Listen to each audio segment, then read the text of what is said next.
안녕하세요. 오늘 우리가 함께 나눠볼 이야기는 바로 죄의 결과 그리고 은혜의 시작입니다. 이 내용은 장영훈 목사님의 설교를 바탕으로 재구성했는데요.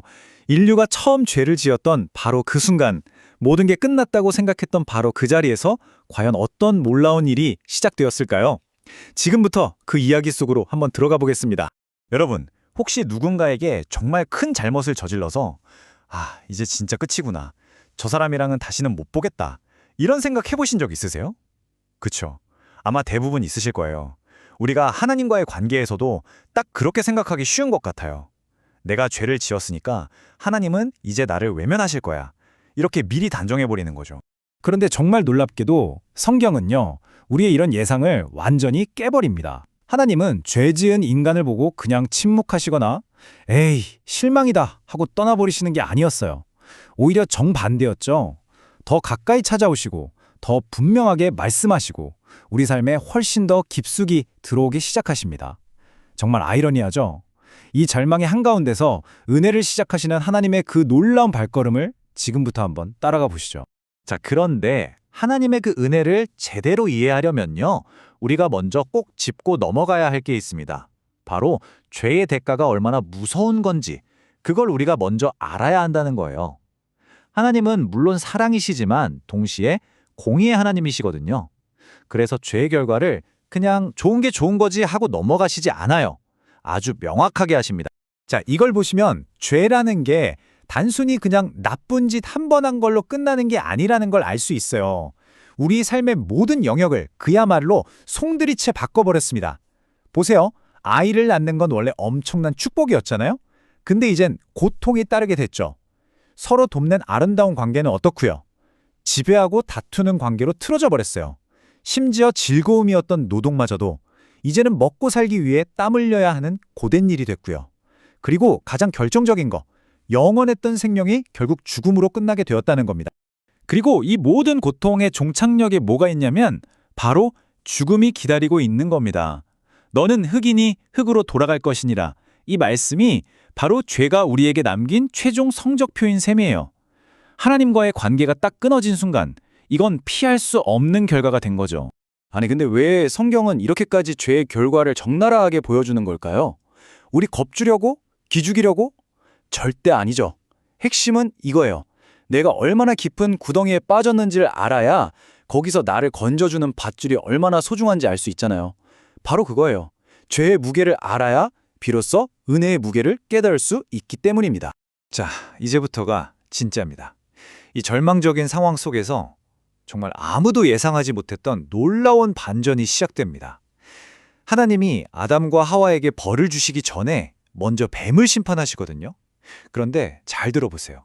그 심판의 선언 속에 인류를 향한 구원의 약속을 몰래 아주 절묘하게 숨겨놓으셨다는 겁니다. 바로 이 말씀이에요. 창세기 3장 15절. 겉으로 보기엔 뱀한테 하시는 말씀 같죠?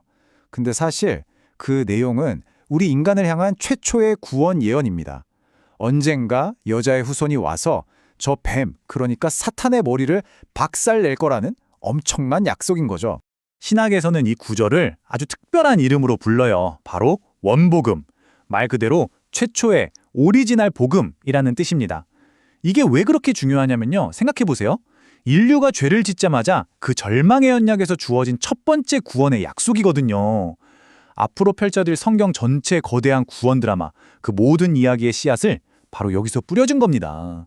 모든 게 여기서부터 시작된 거예요. 이 대결의 결과는 이미 정해져 있었어요. 한번 보세요.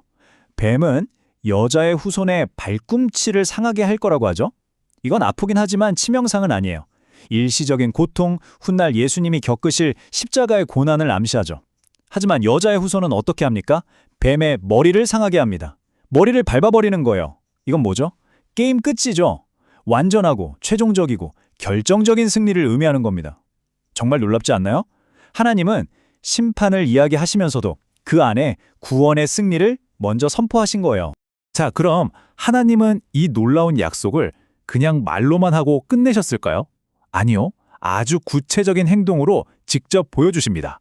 바로 죄를 짓고 부끄러워 숨어있는 인간에게 옷을 입혀주신 사건을 통해서 말이죠. 인간이 가장 먼저 한 일이 뭐였죠? 그렇죠. 무화과나무 잎을 엮어서 자기들의 부끄러움을 가리려고 했어요. 이게 바로 인간적인 노력, 인간의 방법입니다. 근데 어땠을까요? 땡볕에 금방 말라서 바싹 부서져 버렸겠죠? 임시방편에 불과했던 거예요. 우리의 힘으로는 절대 죄의 수치를 가릴 수 없다는 걸 상징적으로 보여주는 장면입니다. 자, 바로 그때 하나님께서 직접 움직이십니다. 하나님께서 만들어주신 옷은 가죽옷이었습니다. 여러분, 가죽옷을 얻으려면 필연적으로 어떤 일이 일어나야 하죠? 맞아요. 죄 없는 동물이 대신 죽어야만 합니다. 피를 흘려야만 해요. 바로 이것입니다. 아담과 하와의 죄와 수치를 덮어주기 위해 무고한 생명이 희생되었다는 것. 이것이 바로 성경에 나타난 최초의 대속, 즉 대신 죽음의 그림이에요. 그리고 이건 훗날 우리를 위해 십자가에서 피 흘리실 예수 그리스도를 너무나도 선명하게 가리키고 있습니다. 자, 이제 마지막 이야기인데요. 바로 에덴 동산에서의 추방입니다. 보통 이걸 생각하면 되게 슬프고 벌받는 장면이라고만 생각하잖아요. 그런데 놀랍게도 이 사건 안에조차 단순한 징벌이 아닌 우리를 향한 하나님의 깊은 배려와 더 큰 구원 계획이 숨어 있습니다. 한번 같이 생각해 볼까요? 하나님은 왜 에덴 동산에서 쫓아내시면서 생명나무로 가는 길까지 막아버리셨을까요?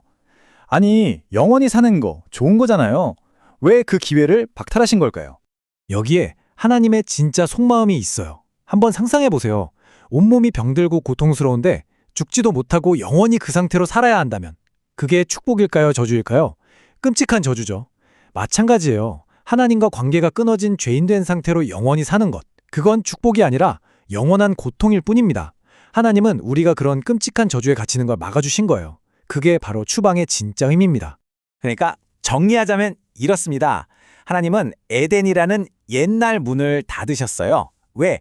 우리 스스로의 힘으로 구원을 얻으려는 그 헛된 시도를 멈추게 하시려고요.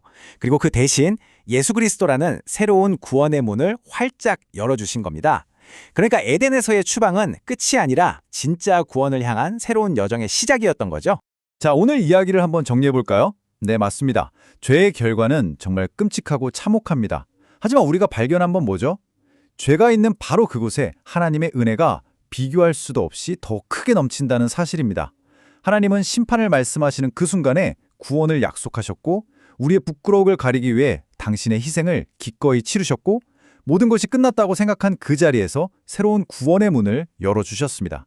이것이 바로 우리를 향한 하나님의 진짜 마음, 그분의 본심입니다. 독일의 신학자 디트리 보네퍼가 이런 말을 남겼습니다. 값싼 은혜는 참회 없는 용서요, 십자가 없는 은혜다. 오늘 우리가 함께 살펴본 하나님의 은혜, 이거 절대로 값싼 은혜가 아니죠. 아들의 생명을 값으로 치르신 이 세상에서 가장 비싼 은혜입니다. 오늘 우리가 당연하게 입고 있는 이 은혜의 가죽옷이 사실은 얼마나 무거운 대가를 치르고 만들어진 것인지 한번 깊이 묵상해보는 시간을 가지면 어떨까요?